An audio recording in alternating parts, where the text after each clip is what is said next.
अंग्रेजी से पढ़ेंगे, देखिए उसमें तो मतलब दुनिया का फ़ायदा होगा कि आप डिग्री हासिल कर लेंगे और इसी तरह से आपको नौकरी मिल जाएगा। लेकिन हम लोग जो पढ़ते हैं इसमें मदरसा का ही पूरा नौकरी मिलता है, मदरसा का डिग्री। लेकिन यहाँ ये दुनिया में भी फ़ायदा है इसका और मरने के बाद भी इसको फ़ायदा है। क्या मरने के बाद इसका फायदा? मरने के बाद क्या है कि तो सबसे बड़ा बेनिफिट हमारे जो इंसान के जो लिए है तो वो मरने के बाद ही है, रिजल्ट उसका मरने के बाद है। हमारा नेशनल एंथम क्या है, आप बताइए। उर्दू बता दीजिए उसका। इंडिया का नेशनल एंथम, राष्ट्रीय जो गान है वो कौन सा है? राष्ट्रीय गाना फउलाइका हुमुल मुहतदून सदक़ल्लाहुल अज़ीम। वाह, इसका क्या, अब ये बच्चा जो अभी सुना रहा है इसका क्या मतलब है सर? इसका तो मतलब हेलो नमस्कार दोस्तों, कैसे आप? आशा करता हूँ आप सभी लोग अच्छे होंगे। किशनगंज में चल रहे मदरसे की शिक्षा व्यवस्था को देखने के लिए जब रिपोर्टर ने मदरसे में जाकर मौलाना और बच्चों से सवाल किया था, मौलाना और बच्चों ने रिपोर्टर से क्या बोला, आगे जानने के लिए बने रहे हमारे साथ में। लास्ट तक इंटरव्यू बहुत ही दिलचस्प होने वाला है। हम लोग भी नहीं बता पाएंगे, ये अरबी जबान है, ये अच्छा। अरब की जबान बोलिए, लैंग्वेज है। हम नाजरा कुरान शरीफ पढ़ाते हैं। कुरान शरीफ पढ़ाते हैं। जी जी तो ये जो बच्चे अभी हमको सुना रहे थे, ये इस बच्चे ने जो सुनाया, जी। इसका क्या मतलब था? मतलब तो हम लोगों को भी इतना मालूम नहीं है। ये तो माट साहब आप जो पढ़ा रहे हैं इसका मतलब आपको नहीं पता? नहीं, हम लोगों को भी पता नहीं है। कुरान हमें क्या सिखाता है उस बात को बताओ। क्या नाम है बेटा तुम्हारा? हुज़ैफा रहमान, अबू हुज़ैफा रहमान। क्या पढ़ाई कर रहे हो अभी? तो हिफ्ज़। हिफ्स कर रहे हो। अच्छा, आप लोगों में से जितने बच्चे हैं यहाँ पे, आप बताइए, आप बड़े होकर क्या बनना चाहते हो? मौलवी बनना चाहिए। मौलवी बनना चाहते हो। आप बड़े होकर क्या बनना चाहते हो? हाँ? बनना चाहिए। आलिम बनना चाहते हो। इंशाल्लाह पढ़ लिख कर आलिम दीन बनेंगे, आलिम दीन की बनेंगे। खिदमत करेंगे। तो आपका काम क्या होगा? वो स्पीच देना या फिर किसी मदरसे में एज ए टीचर काम करना? नहीं, अल्लाह जिसमें लगा दे। ज़्यादातर इरादा है कि दीन की खिदमत करेंगे, अच्छा, चाहे मदरसे के ज़रिए हो या मकतब के ज़रिए हो कौम की खिदमत या बराबर बनाएंगे। मस्जिद में आवाम की खिदमत हो।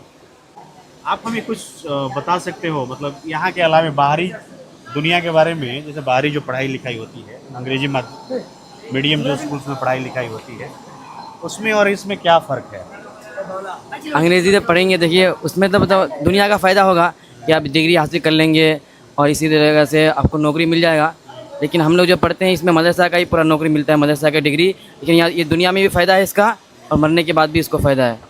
क्या मरने के बाद इसका फायदा? मरने के बाद क्या है कि वहाँ जो हाफिज़ होंगे उनको उनका सवाब मिलेगा, उसको वहाँ रिज़ल्ट मिलेगा। जो यहाँ पढ़ेंगे उसका रिज़ल्ट आखिरत में आएगा। यहाँ अरबी पढ़ने का जो है और इसका रिज़ल्ट दुनिया में कम आदमी को मालूम नहीं होता है और आखिरत में इसका पूरा रिज़ल्ट मिलता है।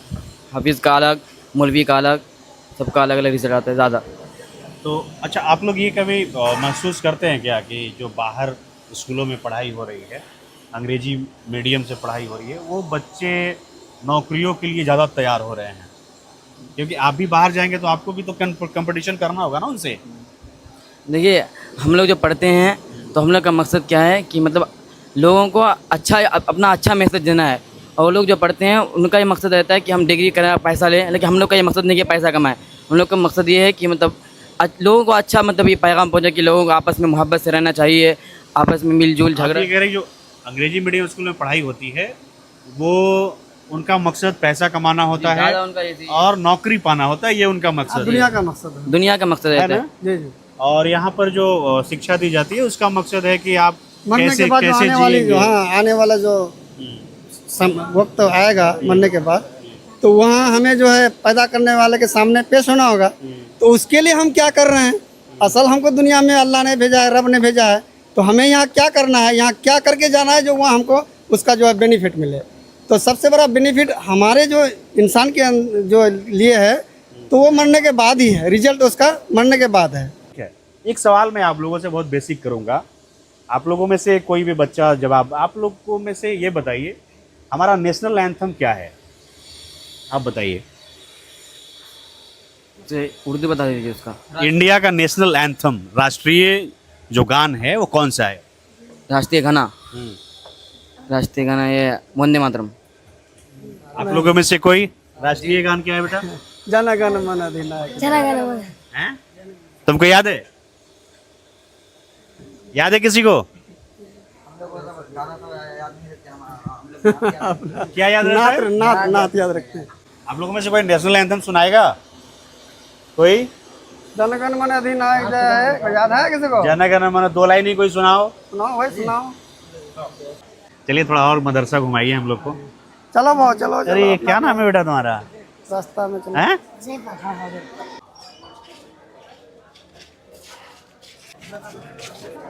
ये सारे लोग अपनी थाली अपने पास रखते हैं, जी जी जी। तो यहाँ पे खाना खाएंगे और उसके बाद फिर जाके आराम करेंगे अपने अपने। अच्छा ये अपनी थाली धो करके अपना रख जी लेंगे। जी ये सारे क्लास के बच्चे बैठ जाते हैं। जी जी। इसको क्या बोलते हैं उर्दू में इस जगह को? ये मतअम बोलते हैं, मतअम।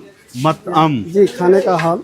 अच्छा, तो आज खाने में क्या मिल रहा है इन लोगों को? आज तो सब्जी है सर। अच्छा, सब्जी चावल सब्जी चावल है। है?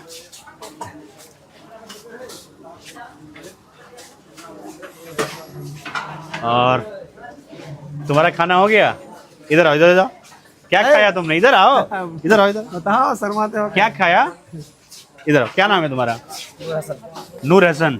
क्या खाया अभी? चावल, दाल और आलू सब्जी। सोयाबीन की सब्जी, आलू सोयाबीन की सब्जी। बाकी दिनों पे क्या मिलता है? गोश्त मिलता है, कल फिर अंडा मिलेगा। अच्छा, अलग अलग ये है डेली आपका बदला हुआ मेनू है, मतलब कभी सब्जी, कभी हरी सब्जी, कभी मतलब और बदल बदल करके। जी, जी। तो आज का जो मेनू है चावल और सोयाबीन आलू की सब्जी है और दाल है। और फिर शाम में क्या रहेगी? वही सब्जी रहेगी, वही सब्जी रहेगी। कभी अंडा उंडा मिल जाता है। बाकी सब्जी अच्छा, यहाँ क्या बनेगा शाम में? चावल सब्जी।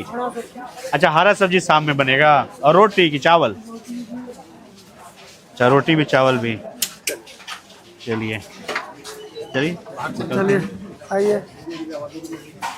तो थोड़ा क्लासरूम हम लोग देख सकते हैं क्या कोई? मतलब उसमें बैठने की व्यवस्था कैसी है? तो ये यहाँ पे जो टीचर हैं वो बैठते होंगे, जी जी हाँ? जी।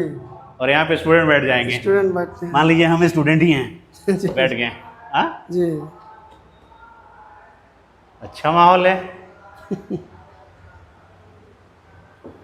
चलिए, क्या नाम ये है? भी हिफ्ज करता है। हाँ? एहसान, प्लेट रखे आओ फटाफट। अरे इससे भी तो छोटा है। इधर इधर आ जाओ। कौन है? अच्छा, पढ़ाई चल, खाना खा रहे थे सर। अच्छा, क्या नाम है बेटा तुम्हारा? हसन। कितनी उम्र है तुम्हारी? 8.5। क्या नाम है पापा का? हबीशालम।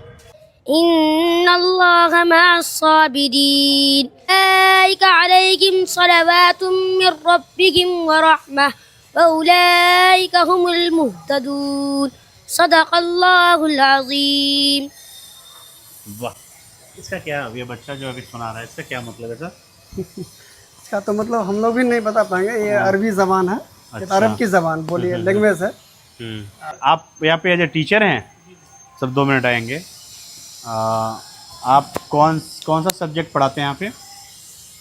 हम नाजरा कुरान शरीफ पढ़ाते हैं। कुरान शरीफ पढ़ाते हैं। जी जी तो ये जो बच्चे अभी हमको सुना रहे थे, ये इस बच्चे ने जो सुनाया, जी। उसका क्या मतलब था?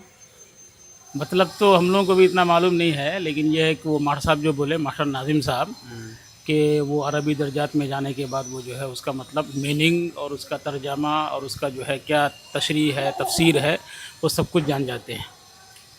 तो आपने भी जैसे कुरान में जो बातें लिखी गई हैं वो तो अरबी में है ना? जी अरबी में। तो आपने भी सब कुछ उसको याद कर लिया होगा, जैसे इन बच्चों ने जैसे हिफ्स कंप्लीट की, तो उसका आप मतलब नहीं जान रहे हैं? मतलब जो हाफिज़ होता है तो हाफिज़ रट लेता है सिर्फ, उसका मतलब, उसका तशरीह, उसका तफसीर, उसका मानी वो नहीं जानते। जो लोग, जो बच्चे अरबी दर्जात में जाते हैं, उन्हीं बच्चों को मालूम होता है कि इसका मानी क्या है, इसका मतलब क्या है, वही लोग कहेंगे। तो मास्टर साहब, आप जो पढ़ा रहे हैं उसका मतलब आपको नहीं पता? नहीं, हम लोगों को भी पता नहीं है। बस कुरान ये है कि कुरान पढ़ने जानते हैं, कुरान को याद किए हैं, बस कुरान दूसरे को पढ़ाते हैं, दूसरे को मतलब उसका मतलब ज्ञान देते हैं, वही करते हैं। बाकी उसका इतना हम लोगों को भी मालूम नहीं है कि क्या मतलब है, लेकिन हाँ इतना ये है कि मतलब बाज़ लफ्ज़ जो आता है तो समझ जाते हैं कि भाई ये कहना चाहते हैं, लेकिन पूरी जानकारी हम लोगों को भी नहीं है। नहीं, तो इस बच्चे ने, जो छोटे बच्चे ने उतनी लाइन सुनाई मुझे, 8-10 लाइनें होंगी, उसमें एक भी लाइन का आप मतलब नहीं बता सकते हमें।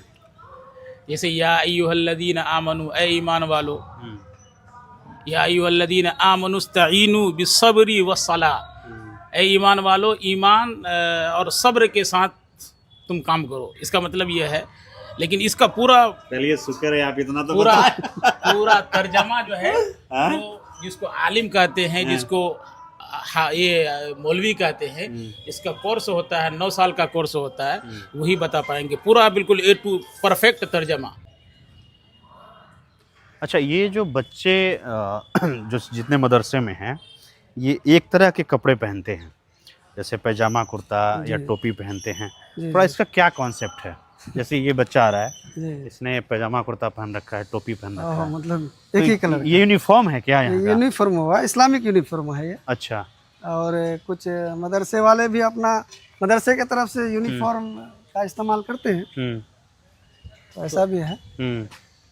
तो ये जो छोटे बच्चे जो टोपी पहनते हैं, इसका टोपी पहनने के पीछे का क्या मकसद है? इसका रीज़न ये है कि सर हमारे जो प्रोफेट मोहम्मद सल्लल्लाहु अलैहि वसल्लम इस दुनिया में आए, तो आप सल्लल्लाहु अलैहि वसल्लम ने इसको अपने उम्मत को बता के गए, अपने लोगों को बता के गए, अपने पैरोकारों को, कि भाई किस तरह से ज़िंदगी बसर करनी है, किस तरह से लाइफ अपना जो है गुजारनी है। तो उसके लिए हमें टोपी पहनने की मतलब ये नसीहत किए हैं कि इससे जो है, इसी को सुन्नत रसूल कहते हैं।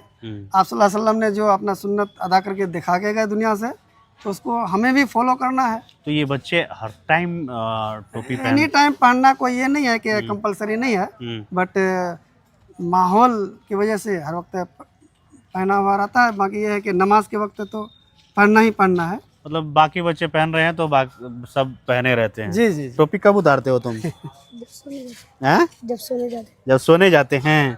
टोपी क्यों पहनते हो? क्यों पहनते हो? क्यों पहनते हैं? नबी की सुन्नत है, बोलो। वाह।